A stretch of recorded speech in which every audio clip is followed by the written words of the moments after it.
Amigos, amigas, bienvenidos una vez más a esta emisión de su canal Salud y Más a través de YouTube, donde estaremos abordando temas de interés para todos ustedes. En esta ocasión vamos a abordar los temas relacionados con cardiopatía isquémica e infarto de miocardio. ¿Sabían ustedes que el tabaquismo es el factor de riesgo más importante para el infarto agudo del miocardio? Pues quédense y acompáñenme en la emisión de este programa de Salud y Más y descubramos juntos todos los peligros que esto representa. Soy el doctor García Villarreal, pero antes de continuar yo les invito a que se suscriban a este canal, sean parte de la comunidad Salud y Más, activen la campanilla de notificaciones y de esa forma no se pierdan ninguno de nuestros episodios.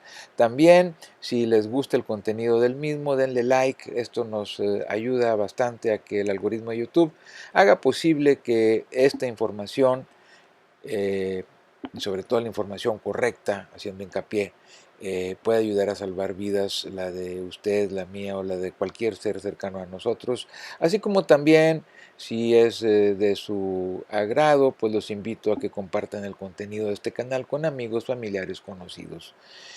Dicho eso, y si ustedes están listos y me lo permiten, vamos a dar inicio a la emisión del día de hoy. Bienvenidos. Pues vamos a seguir hablando de los factores de riesgo que pueden producir infarto agudo del miocardio, cardiopatía isquémica. Ya hemos hablado en episodios anteriores de la hipertensión arterial, de la diabetes mellitus, pero aún nos falta por abordar algunos de los mismos. Vamos a empezar esta emisión hablando de alteraciones en el colesterol y posteriormente estaremos abordando algunos aspectos muy generales de la obesidad y sobrepeso y finalmente cerraremos el episodio hablando de tabaquismo. Pues quiero decirles a este respecto que hablando de las alteraciones en los lípidos, especialmente en el colesterol, primero, pues decirles que no todo el colesterol es malo definitivamente, en términos muy generales, porque esto pues llega a ser bastante complejo y como siempre hemos dicho, esto no es una exposición académica, ni yo soy especialista en este tipo de cuestiones, yo soy cirujano cardiovascular. Pero la idea es hablar de generalidades para que el público pues tenga conocimientos acerca de qué es lo que pudiera estar pasando y le pudiera acontecer a un determinado individuo. Entonces, fíjense ustedes que según datos del INEGI que pude yo revisar del 2023, si mal no me equivoco, dicen que aproximadamente el 30% de la población adulta de los mexicanos tienen alteraciones en el colesterol. Esto significa que uno de cada tres personas en México, adultos de más de 20 años, van a tener alteraciones en el colesterol. Y claro que esto conlleva otro tipo de problemática intrínseca también, por ejemplo, que más de la mitad de las personas pues no saben que tienen este problema. Por ejemplo, a nivel mundial se dice que hasta el 88% de las personas con esta afectación pues son totalmente ignorantes de que tienen este problema, o sea, lo ignoran totalmente, no están enterados. Y desgraciadamente se dice que más del 50% de los pacientes que llevan a cabo un tratamiento pues no logran conseguir las cifras ideales tanto del colesterol total como del colesterol de baja densidad. El colesterol bueno, pues no hay una forma, no hay un medicamento más bien para subirlo. Eso responde a otro tipo de terapias, como es la terapia no medicamentosa, lo que se llama estilo de vida saludable, el hacer ejercicio, el comer sanamente, el estar en un nivel de peso adecuado, en fin, todo eso contribuye a que el colesterol alto de alguna forma pueda aumentar. Entonces, esto, si se los tuviera que yo explicar brevemente, yo les diría que el colesterol malo, bueno, pues no es malo como tal, sino que se necesita pues en todo el organismo, ¿verdad? Entonces, al ser producido por el hígado, se transporta a los diversos órganos y cuando está en cantidades pues más allá de lo que se necesitan, entonces empieza el depósito de este colesterol malo en la pared de las arterias, entre ellas las coronarias. Claro, estamos dando una explicación muy somera, ¿verdad? Muy superficial, pero más o menos así es la cosa.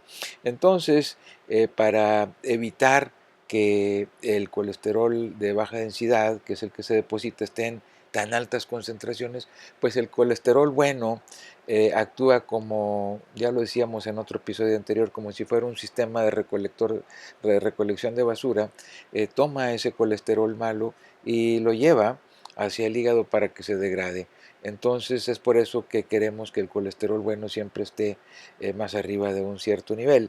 Pero en este programa no vamos a manejar niveles ni mucho menos, solamente diremos pues que lo que se pretende es que existan ciertos límites los cuales pues debemos de cuidar de no pasar de ellos, y esto está muy relacionado con lo que ya veíamos en otros episodios, y aquí es donde se empieza el engranaje, ¿verdad? Porque a juntar todo lo que habíamos visto de las calculadoras de riesgo de enfermedad cardiovascular, cómo nos ayudan para manejar el paciente que tiene alteraciones en el colesterol a través de los medicamentos que se llaman principalmente estatinas, es decir, atorvastatina, rosuvastatina, simvastatina, en fin, hay un sinnúmero bastante largo de las estatinas, pero lo que importa es que sepan ustedes que estos son los medicamentos que se dan para bajar el colesterol malo y tratar de que la placa se mantenga estable, que no se haga inestable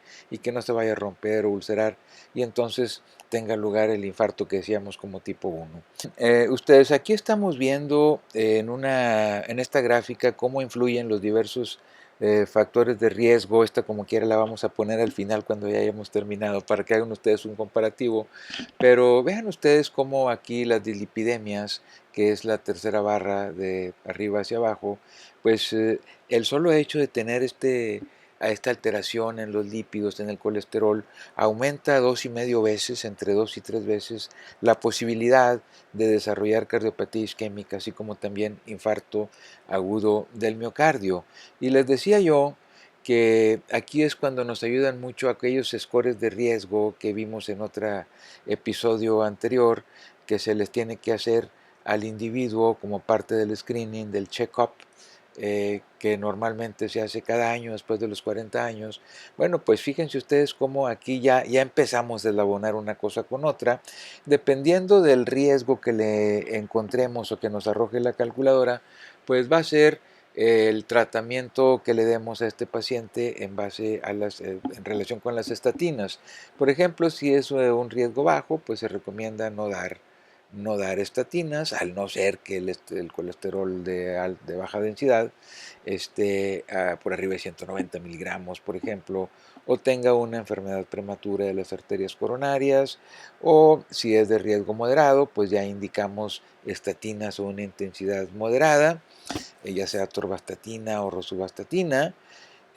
Claro, conforme va aumentando el riesgo, pues va aumentando también la forma en cómo damos las estatinas. Ya el riesgo alto, esto es en el score 2, ¿sí? En el riesgo alto del score 2 ya damos estatinas a intensidad alta, ya es la misma atorvastatina, rosuvastatina, pero a una miligramaje más alto, con más miligramos, y aquí hay un objetivo de bajar el LDL hasta 70 miligramos por decilitro. Y luego finalmente cuando el riesgo es muy alto, pues definitivamente damos estatinas igual a alta intensidad, se añade setimiba y también se evalúa la posibilidad, si no hay contraindicación, si no hay posibilidad de algún sangrado, pues se le puede añadir aspirina o clopidogrel en su defecto. Pero así es como funciona, dependiendo del puntaje que sacamos en el score, es la indicación que tenemos para dar estatina a estos pacientes. Y esto es también algo muy similar, pero es con la otra calculadora que habíamos visto, con la calculadora American College of Cardiology. El score 2, recordemos que es de la escuela europea, esta es de la escuela americana, y el puntaje es un poquito diferente, pero si el riesgo es bajo, pues al paciente no se le da estatinas. Si está en un riesgo que ellos llaman borderline o limítrofe, bueno, pues ahí ya empezamos a dar estatinas a una intensidad moderada. Si va aumentando el riesgo y el paciente está en un riesgo intermedio, pues entonces ya se le da igualmente estatinas a una intensidad moderada, pero ya se busca una reducción del colesterol de baja densidad a un 30% en relación a lo que tenía. Y además aquí, insisto, ya se va eslabonando todo, se recomienda hacer un score de calcio que habíamos mencionado. ¿Se acuerdan ustedes que dijimos? El score de calcio sirve para normar pronóstico. Bueno, pues ahí ya estamos viendo aquí que está dentro de los porcentajes, y además dijimos sirve para saber si vamos a dar o no estatinas, ya que dosis las damos. Bueno, pues aquí está efectivamente, el score de calcio se recomienda en riesgo intermedio, y también ya cuando pasa riesgo alto, pues aumentamos también la intensidad de la estatina, los miligramos, y añadimos ezetimiba. Eso es en el score americano de la Atherosclerotic Cardiovascular Disease Risk Calculator del American College of Cardiology. Y en referente al score de calcio, como les decía, bueno, pues aquí están los puntos que nos puede dar el radiólogo a la izquierda, y aquí en color amarillo yo subrayé que dependiendo del puntaje, pues va haciendo la cantidad de estatinas que le vamos a dar al paciente. Y muchas veces, pues si es cero, pues se descarta la enfermedad y pues prácticamente no damos nada. Pero a partir de un punto de 1 en adelante, pues ya se considera dar estatina, sobre todo si hay factores de riesgo, que ya los hemos visto hasta el cansancio, cuáles son estos factores de riesgo. Si el paciente es diabético, si tiene hipertensión, si tiene enfermedad cardiovascular previa, si está infartado, si tiene alguna angioplastia con stent, si tiene cirugía, si tiene obesidad o sobrepeso, si fuma, en fin, esos son factores de riesgo. Si están presentes y aún el riesgo es leve por el score de calcio, pues entonces se le da estatinas. Si no, pues no se le da. Pero si a partir de 100 hasta 399 se da estatinas, ¿verdad? Y si es de intensidad moderada probablemente, y ya cuando el puntaje va de 400 o más, entonces ya aquí definitivamente hay que dar estatinas. Yo recomendaría a una dosis muy alta, de alta intensidad, y posiblemente en combinación, según sea el caso, con o sin ezetimiba, y probablemente agregando aspirina. Bueno, pues así es como funciona esto.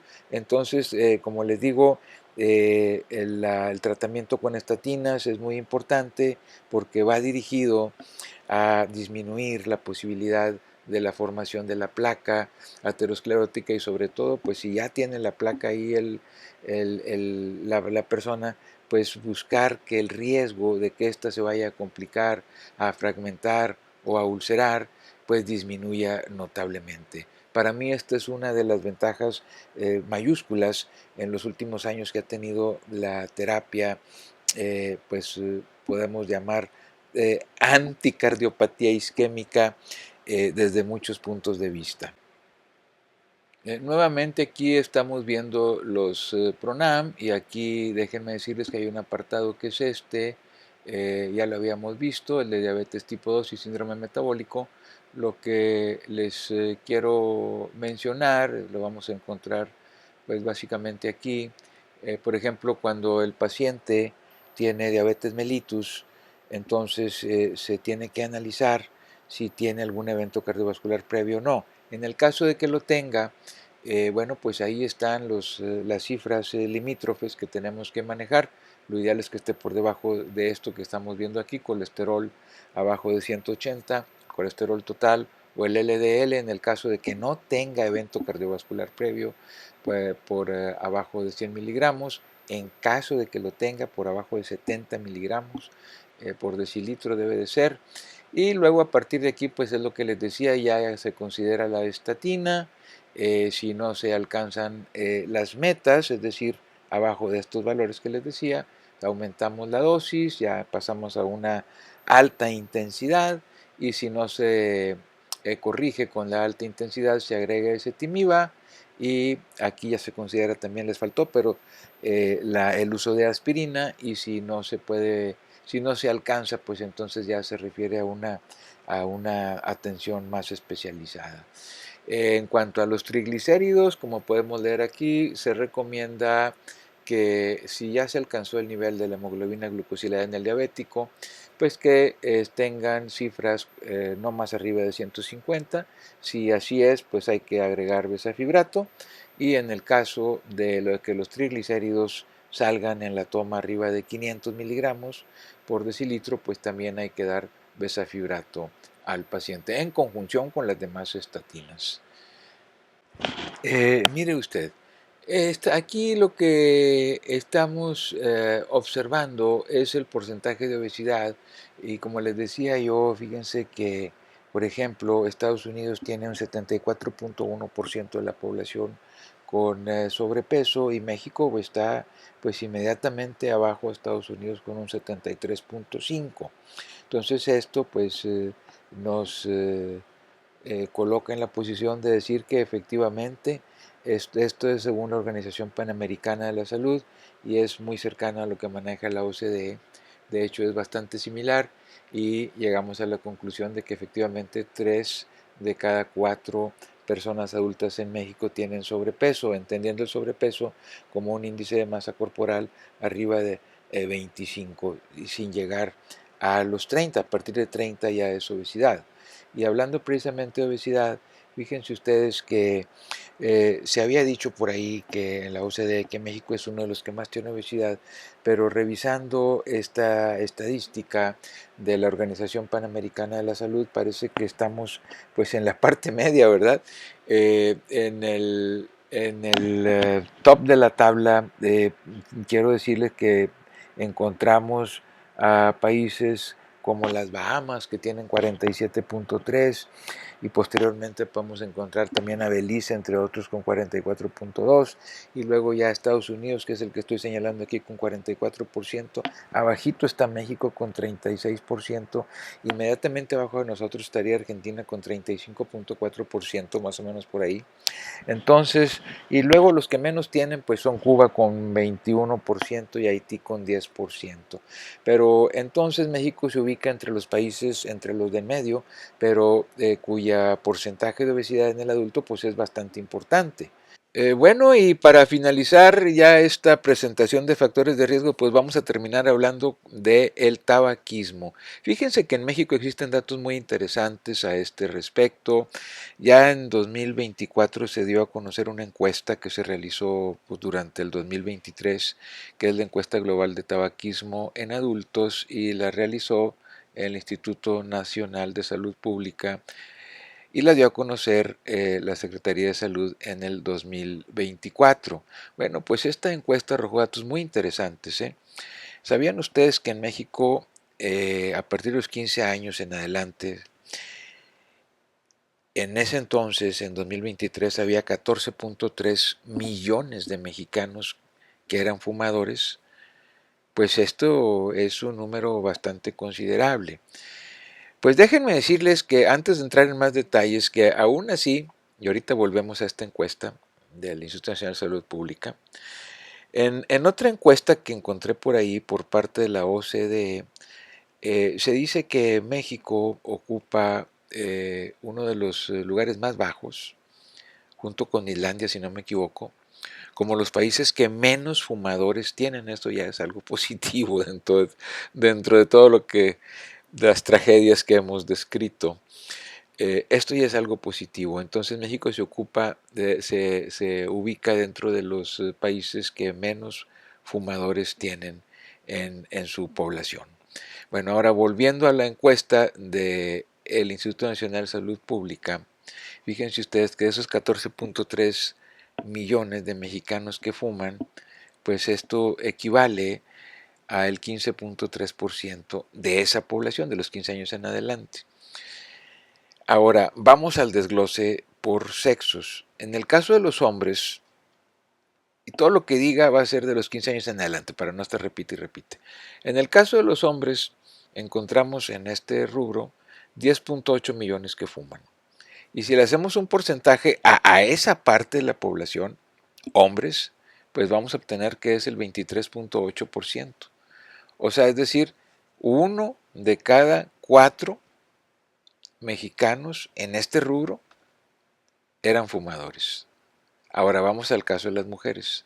De estos 14.3 millones que fuman en general, pues aproximadamente como unos 3 millones y medio eran mujeres. Y eso equivale a decir que estamos hablando de alrededor de 7 puntos y fracción por ciento en esa población. Entonces, si tomamos 10 mujeres adultas de más de 15 años en México, pues va a resultar que una o menos de una son fumadores. O sea, es una diferencia muy grande respecto al sexo masculino.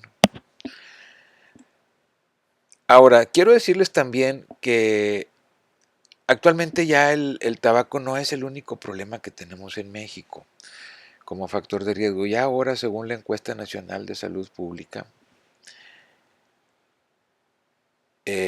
fíjense ustedes que se ha identificado que el cigarro electrónico también se ha añadido a estos factores de riesgo porque 2% de la población adulta en México pues se ha encontrado que utilizan cigarros electrónicos que también ejercen un daño impresionante y actúan como factor de riesgo, insisto, para el desarrollo de cardiopatía isquémica e infarto agudo del miocardio, además de los riesgos pulmonares per se que ya van implícitos. En conclusión, el tabaquismo sigue siendo en México un problema de salud, quizá no tan importante como en otros países, pero finalmente pues es una cantidad bastante considerable de mexicanos los que utilizan el cigarrillo, ya sea el tradicional o el electrónico.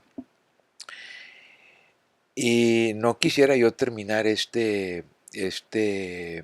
subsección de tabaquismo sin dejar de mencionar que el tabaquismo se ha comprobado que es, sin lugar a dudas, el factor de riesgo más importante. Estamos hablando que triplica y en algunos casos, por ejemplo en los fumadores intensos, hasta quintuplica. O sea, aumenta 5 veces, no 5%, 5 veces. O sea, si ustedes dicen 5 veces, una vez es 100%. Bueno, aumenta 500% la probabilidad de que se desarrolle enfermedad obstructiva de las arterias coronarias y pues aumente mucho la posibilidad de que el paciente presente un infarto. Y bueno, no quisiera yo tampoco dejar de mencionar que así como dijimos que el tabaquismo es el factor de riesgo más importante, déjenme ponerles por aquí una gráfica para hacer el comparativo, como les había mencionado. No quisiera yo dejar de mencionar a su vez que cuando se deja de fumar, la posibilidad de que el paciente se infarte se disminuye en una forma importante, en un 60 o 70% en los primeros 2 años. Baja la posibilidad de infarto y de hecho el tabaquismo cuando se combina con demás factores de riesgo, por ejemplo diabetes, hipertensión, etcétera, pues eso explica más del 50%, fíjense ustedes, 50% de los infartos que suceden en los pacientes abajo de los 55 años de edad, especialmente en los hombres.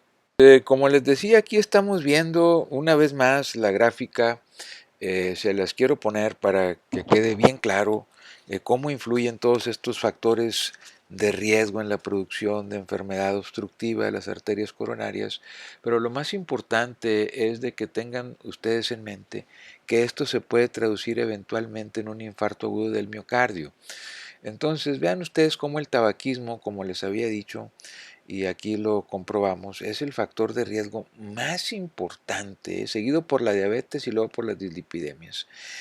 Y, y esto es en el fumador promedio. En el fumador intenso hay bastante información que respalda la idea de que esto se vaya hasta 5 veces más, como les decía, la posibilidad de que se obstruyan las arterias coronarias.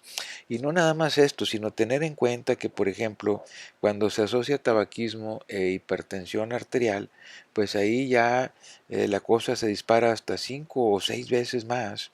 O cuando se asocia, por ejemplo, que eso es muy común, ya les decía, el tabaquismo con hipertensión arterial, con diabetes mellitus, con dislipidemias, que insisto, eso es muy frecuente en nuestro medio, pues ahí ya se disparan las veces hasta 10 o 15 veces la posibilidad de que se desarrolle enfermedad coronaria. Entonces, sin lugar a duda que el tabaquismo pues es el factor más letal para el desarrollo de cardiopatía isquémica. Y es así, amigos nuestros, como estamos llegando al final de esta saga que hemos presentado a lo largo de 9 episodios referente a cardiopatía isquémica e infarto agudo del miocardio, pero creo que la situación lo amerita perfectamente, dado que es, pues, como ya vimos, la causa número 1 de mortalidad en México.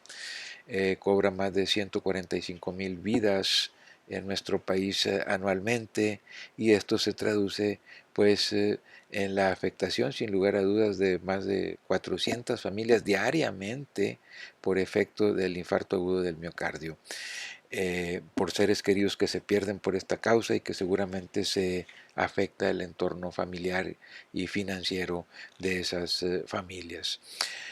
Pues como vimos hay demasiados factores de riesgo, pero pues todos, si no es que todos ellos son perfectamente prevenibles, recordándoles, como ya lo mencionamos, que 8 de cada 10 infartos pueden ser perfectamente prevenibles si cuidamos los factores de riesgo y sobre todo si llevamos un estilo de vida saludable, que hablamos muy poco del mismo. Quizá en otro episodio ya lo dediquemos exclusivamente a hablar de estilo de vida saludable, hacer ejercicio, la dieta mediterránea, dejar de fumar, en fin, una serie de cosas y cómo afecta esto para disminuir la posibilidad de un infarto agudo del miocardio.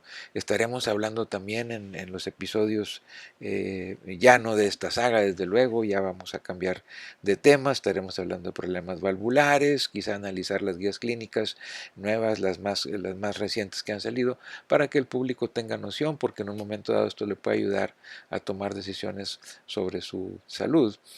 Y también estaremos abordando temas históricos, ya tenemos preparada bastante suficiente información para hablar de la vida de Miguel Servet, el gran científico académico del siglo XVI, que estudió la circulación pulmonar, Ibn al-Nafis en el siglo XII, por ejemplo, como parte de la medicina islámica, Mateo Realdo Colombo también, casi contemporáneo de Miguel Servet, y todos ellos haciendo muy especiales e importantes contribuciones a la circulación pulmonar y la circulación en general, y ya posteriormente estaremos hablando de William Harvey. Pues solamente me queda nuevamente agradecerles el favor de su atención, no sin antes pedirles por favor que si les gusta el contenido de este canal le den like, eso nos ayuda a que esta información les llegue a más y más personas. Y como siempre les digo, recuerden ustedes que la información correcta puede salvar vidas, inclusive la suya, la mía o la de algún ser cercano a nosotros. Así como también les pido que si les gustó el contenido de este canal, pues lo compartan con amigos, familiares, conocidos.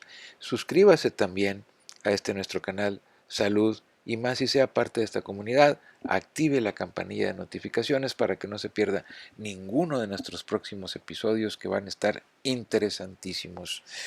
Soy el doctor García Villarreal y una vez más les agradezco el favor de su atención. Cuiden su corazón, recuerden que es más fácil prevenir que tratar. Muchísimas gracias y nos vemos en la próxima.